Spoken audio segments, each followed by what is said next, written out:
chat na. Wala na naman ang isipak ko at wala akong magawa. So, ipaprank na naman natin si Papa mo. Tingnan natin kung anong may i-reply niya. No? Magbabad trip na naman tayo. Let's go. Let's go. Samahan mo kung anong reply ni Papa mo.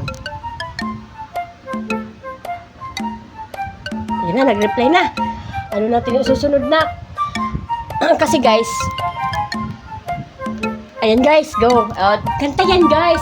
Ito yung kantang ano guys, yung nauuso ngayon, di ba? So, binatrip ko lang yung asawa ko kagabi. So, sabi ko sa kanya, wala na ba ako sa iyong puso? Tapos reply siya guys. Sabi niya.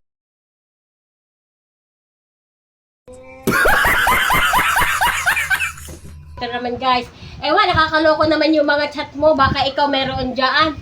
Guys, baka daw ako ang meron.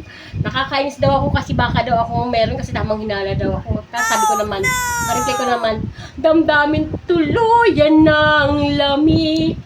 Magwawakas na ba ang pag-ibig? O, ang reply.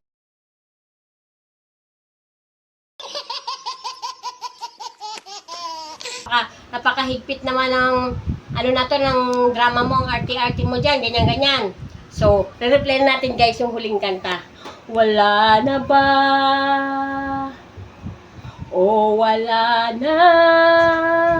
Wala na ba? O wala na ba? O wala na? Halaga. Wala na ba? O wala na? Wala na talaga.